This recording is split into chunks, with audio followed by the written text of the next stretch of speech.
Hi everyone. In today's video, we are going to continue with the Power BI maps. Actually, today's video will be about MapBox Visual Maps. This is one of the most powerful third-party maps in Power BI, where it's supporting a lot of functionality compared to all other maps.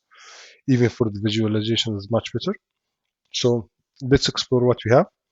Actually, first of all, usually when you look into your current pane, you will not find this Mapbox visual. This is how it looks like, as you can see in the right side here. So usually this, you cannot find it here. So what you need to do, just go to these three dots, get more visual, then click get more visual here. Then you need just to search for Mapbox. Then you'll find this one. Here it will just start giving some descriptions. As you can see here, a description about the functionality and so on. And it's really very powerful in terms even in heat maps. And the main advantage, you can just need to add that. The main advantage about that part, that this is compared to all the others, it can add like a sector layers. You can have your sector being configured here, and this is like was not there before in the previous map which being explained. So now let's jump into what we have in today's video about the map box, where we are going to cover all these kind of mentioned points, but related to the customized legend as above here, for example, where you can filter your map. This is already explained in the first video of the standard map. You can just refer to this video in case you need to know how to do that. So now let's go to the details.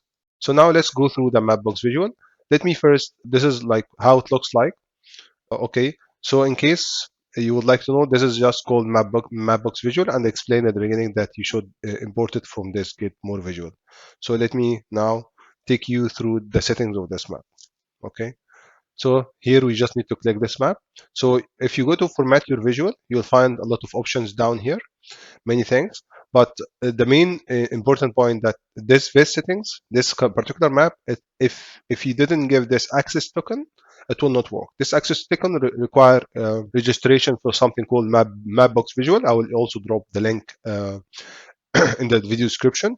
As you can see here in the right, the bottom right, this is showing the website, and I will take you through also the how to register and so on. This can be quickly done.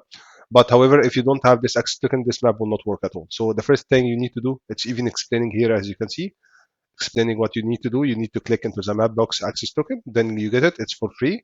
And once you give it, now you can start working. So this is, so the first action, the thing I need to show to you, that in case if you would like to change the map background, okay? So you have, for example, map style, you have light, as you can see here. This will be changing like that. If you change it to dark, it will be changing.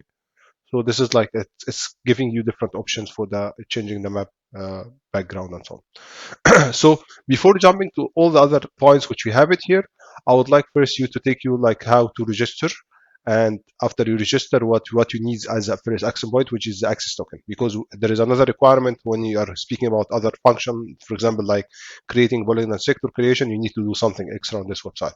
So let me quickly take you through the website, then I will show you from you can get access token. So actually, this is a website used for us to create the account. It's called www.mapbox.com. So what you need to do, if you have the account, you just need to log in. If you don't have, you just need to go and sign up. Once you sign up here, you just need to give the information which you need. You can even give your work mail or even personal mail or whatever, and this will give you a free account to start working on it. So now let me sign in. Then we can go through this, how to get this kind of access to it. So once you sign in, this page will come in front of you, as you can see here. You can see this is the overall page. This is the account. And once we go to this, you'll find in the home page something called access token. So this is the link which you need to get it in the beginning, which is called default public token. Even you can create another, but this is usually what we can do. So you just need to copy here. And once you copy it, you need to go back to the map and add this one to the access token. So let's go back to the Power BI. So now we are back to the Power BI. Now let's try to build something like coverage and so on from scratch, as we have seen before. So first you need to click the Mapbox visual as shown here. Once you have it here, so now which data you're going to use? Let me, this one here, take the right little bit. So the fields which I'm going to use this for GDT, which I use it to the previous chart. So I need to drag and load latitude here. Then I need to drop the longitude. As you can see, initially I just giving you the steps to do, which I just showed to you. how to create this kind of Mapbox account and so on. And even it will give you some explanation that you need to give the access token here, you need to add a lateral log. So I need first to give this kind of access token. So you can see up under the format visual, your visual, then you have the visual vis settings, visualization settings. Then this one you need just to give the access token, which I just showed you. Once you give the access token, now the maps will be start working. See, now it's start plotting the points. Now we need to convert this one into ranges, and after converting to ranges, we need to show how we can modify to give like a clear figure, for example, for the coverage and so on. So, so the first part we need to do here, you can see this circles thing. So under the circle, you have the radius. So you can just reduce, for example, the bubble size of those. You can see this is, you can just reduce the size of the bubble, and here is they can give like even color ranges by two different methods, even by clicking here, for example, and start giving a color. For example, say that if the minimum is €1.05, for example, so I need you to give me, for example, red color. Okay, if it's, for example, the center is, let's say the center is minus 90, so I need to have a yellow color. If the maximum is minus 44, I need to have a green color. So now it's still working. Let me highlight this one and this. Yeah, see, till now it didn't do anything, because actually what is the main idea? That in this part you need to give your RSRP, right? And the color settings here. So you need to drag and drop the other RSRP. You need to drag it and drop it here. And once you drag it out, for example, you can give the metric you would like to do. So I want to give average. So once you go back to the settings, now we have here, you can start modifying, start to get more clear here. So for example, I can get this, like if you click this blur, see how it's look like. So if you disable this one at all, it will be even more clear here. And opacity, you can, for example, play around it, reduce it as much as you can, or increase it based on your requirement. So I will make, for example, 100, like that. This is a stroke like between the layers. So now it's giving gray around each circle. So for example, I can just make it, keep it as it is, or change or the opacity to, for example, to make it 0. See, now it's more clear. Or if you make it 100, this means it will be more gray around the circles. So I will just make it 0 for the opacity of this stroke. Then this is actually the main thing here. And the main point here that the main issue here that it's being limited by 3 ranges only. You cannot have any different. Like for example, if you want to create 4 different legends, you cannot. Like if you're using RSRB, it will start giving manual, as you can see here, given the colors in between those 3 colors. This is one way around. So actually, this is one of the limitations, that you cannot really control it in what you need exactly. But still, I think it's fine. As you can see, it's giving different color ranges here based on the minimum, center, and maximum. Even like in between, for example, neg 90 and neg 105, it starts giving you, which is greater than neg 90, was neg 97. So this, you can play around in that in case you want to do. And there is another way around, but this is actually the main limitation about it, that you cannot control the color. For example, I give, remember a ranges, which showing the ranges of the RSRB. We can use this one in the color, but the main limitation that I couldn't find how to change the color, so I don't think so we can change that. Maybe so this is the main limitation. So the best way around to use the normal one, just to directly give the color and control it by this kind of limits inside, instead of creating a column. And still, this can be controlled by the previous customized legend which we give it. As you can see here, it will start giving you the ranges, like exactly start filtering, but the coloring will be for sure different slightly compared to here, because this one is giving different kind of colors. So, but still can be controlled by the same what we have done before. So this was the first part about that. Let's me show you like more inputs about the map. Okay, there is one good point here. It's about the zoom, the search button here. You can see the search button here actually jump for a particular area. You can just search for some them in Mexico.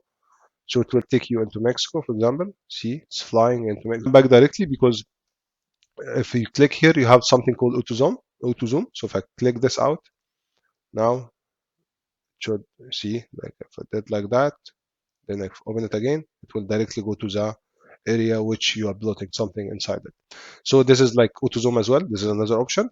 And this search thing, you can even close it from here, geocoder. If you close it from here, so it will disappear. You can keep it based on your on these as well. So let me close it now. Okay, the point which I also need to explain it, it's about regarding the point selection flexibility in the map, and also if you would like to exclude some points from the map. For example, I would like to exclude this particular area. Actually, this is not cannot be done from the map as I highlighted here. This is one of the limitations which you have in the map. So first of all, the flexibility of the map selection is fine. You can just use shift and just shift and move your mouse. It will be like a rectangular selection, so you can select. This is if you'd like to create, for example, as shown here, particular area to see, or also control the existing metrics if you have another chart or visualization. So this one is as flexibility is fine, and there is another two method. It can be lasso tool, for example, like that. See, do like that, also same, or you can even have this kind of polygon selection, polygon tool. This is also a good one. So if you click here, again, it's selecting and so on. But the main limitation that you cannot filter out. So now let's speak about the heat map, how to create heat map in MapBox, and also to tell you what is the advantage which you have it here. So initially you have this kind of points within the map. So I would like to change it to heat map. So I will go to again, click the map, go to the format your visual, and within here you'll find this kind of heat maps. So you just need to enable the heat maps. So it will come initially like that because the radius is very high. So if you reduce your radius, you can see now it will be more clear as a visualization, even if you zoom in. And this is one of the advantages that as long as you're zooming in, it's giving more clear. You can even zoom in and it's also showing the area clearly. For example, this particular area having the highest density of number of samples also here. And you can control the intensity or even opacity. For example, from here, you can make it 50. So it will be showing like that. And you can see the points start showing inside, even the points. And also this is one of the good ones. I will highlight you why. For example, I will make it 80. And you can see the points is inside here. So let me change the color, control the color. For example, I'll make it clear. I'll make the maximum as red. Okay. Then here in the between, I'll make it as yellow. Okay. So now why it's good, like, because also it's as a visualization, it's more clear that showing your the highest number of points is within the area. So the heat map is actually reflecting your actual things. So it's also you can make it more clear, so reducing or changing the color of these kind of points and so on. And also, for example, if you want to reflect, because this is showing the heat map of the count of the highest density of the samples. So for example, you can take, for example, the latency and put the latency within the size, make it, for example, as a count. So you'll see that it's more accumulated inside here. So if you zoom in, it will be more accumulated.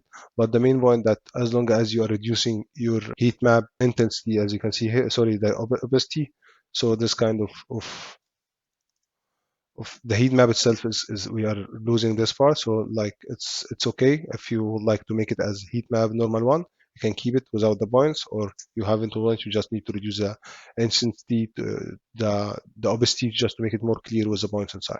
This is actually one of the advantage, that the zooming in is fine. Also, we can plot it with along with the points inside. But the main disadvantage of that map, that for example, if you want to control it based on a particular metric, this is not like applicable. Just controlling the heat map is being created based on the number of points within the map. It's like, for example, if one area having the highest number of density points, it will be highlighted as red.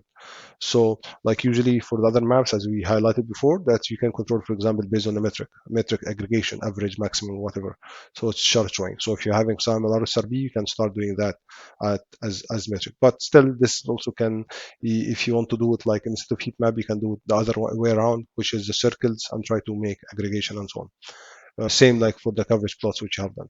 So now for the heat map, we are done. Now let's move forward to the next one, which is related to the clustering.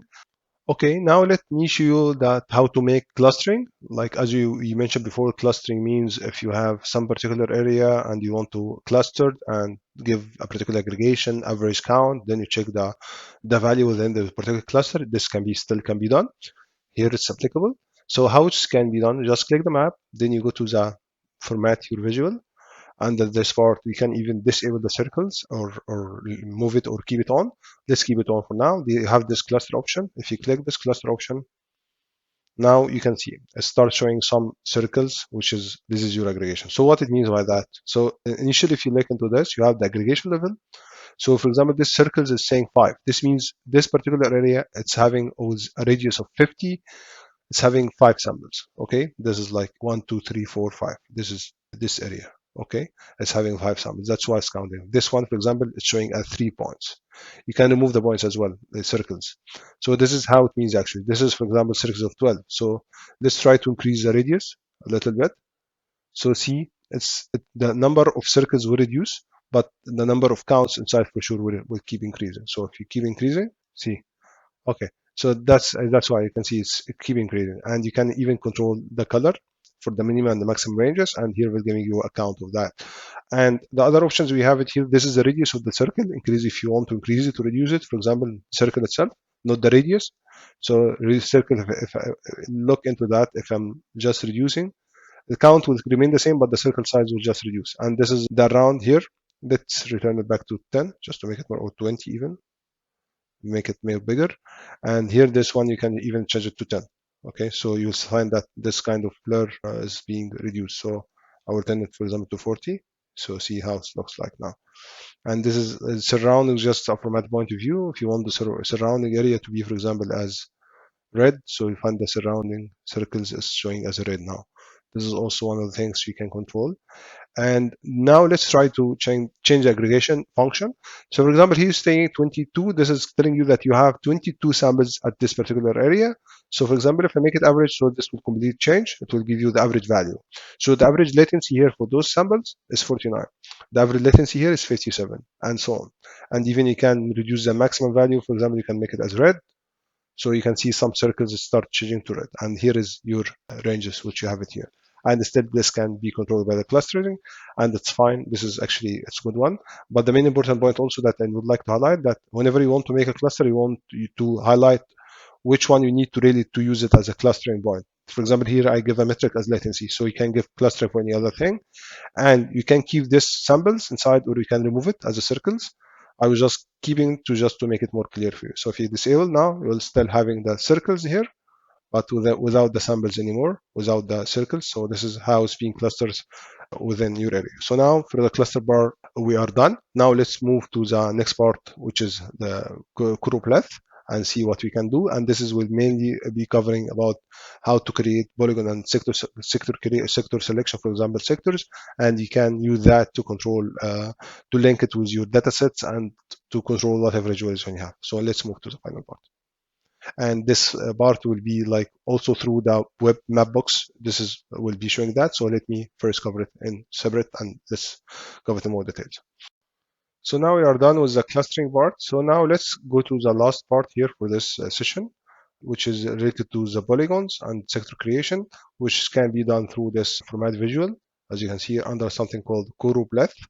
Actually, and this is what we are going to do. But before doing that, let me just show you quickly what kind of functions we have it here and how to do that. Okay.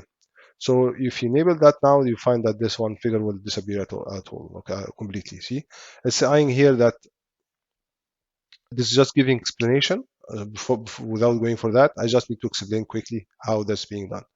So once you enable this choropleth, for example, if you got here and within the choropleth, you can find that if you're moving down here, you have some aggregation, you have something like that. So skip it all.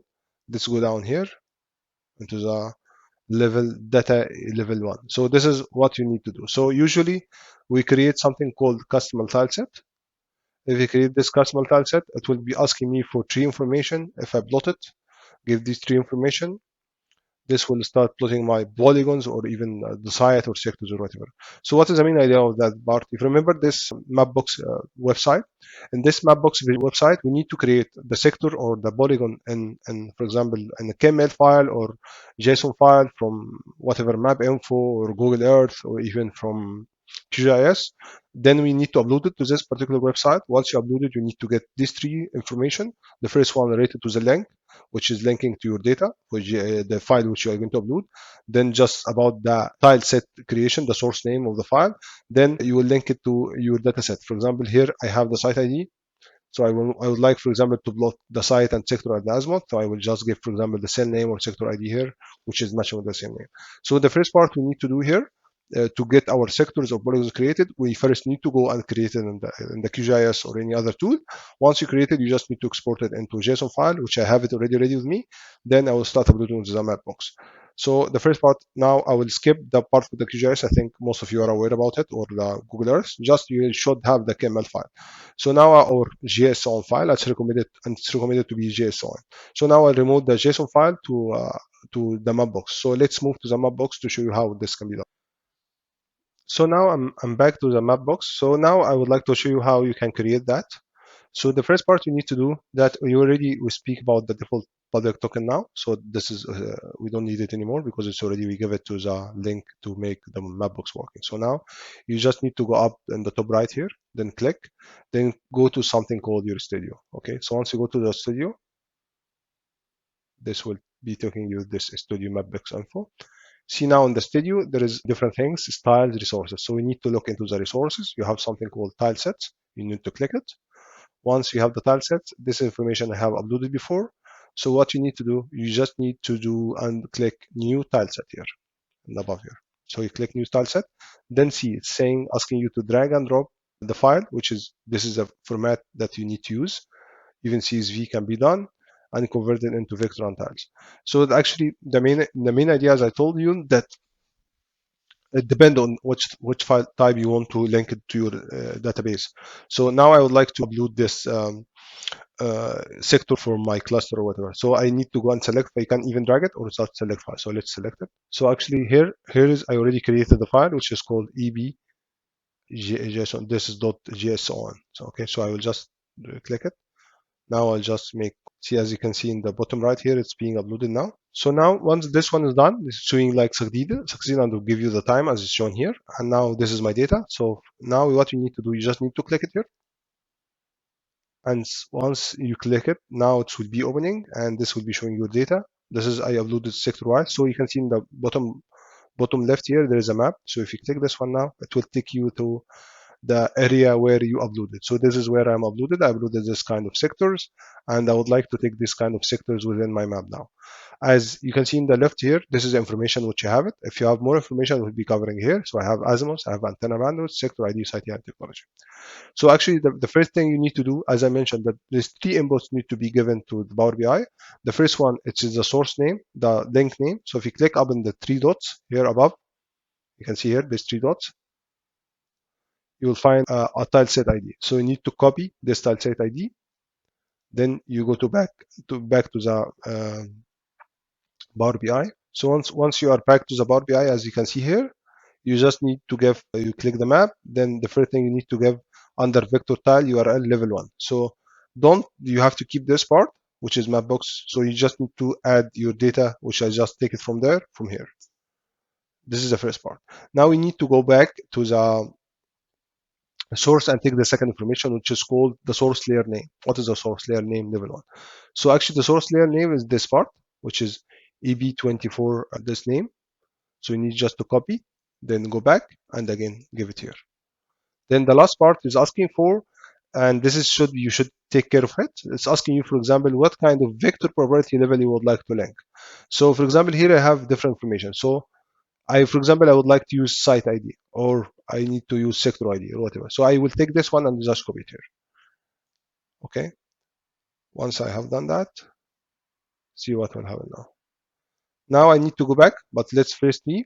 This is actually the main point I'd like to highlight, that this must have the same name as here. A different name is different, might conflict.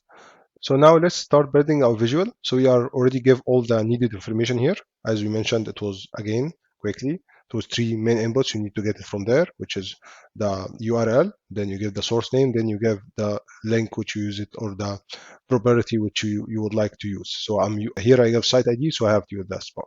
So now we need to add the location color fields to use this choropleth map. So we need again to go back to the add data to your visual. So once I click here, I already gave the latitude and longitude, and without that, you will not see any options here. So to get these options, you have to drag and drop first latitude and longitude.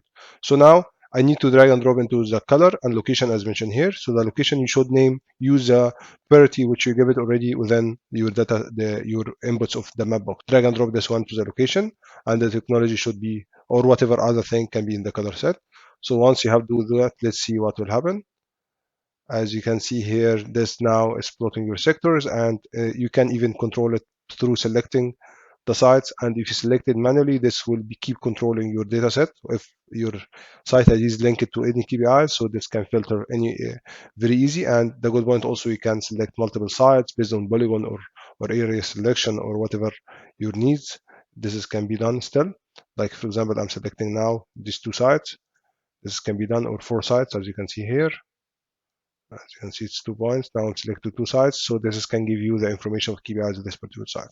And this is one of the advantage of the Mapbox compared to the others, that we have more control over uploading sector and layers, even though it's still using the third map party tool as we shown in this Mapbox thing. So yeah, that's it for the maps part.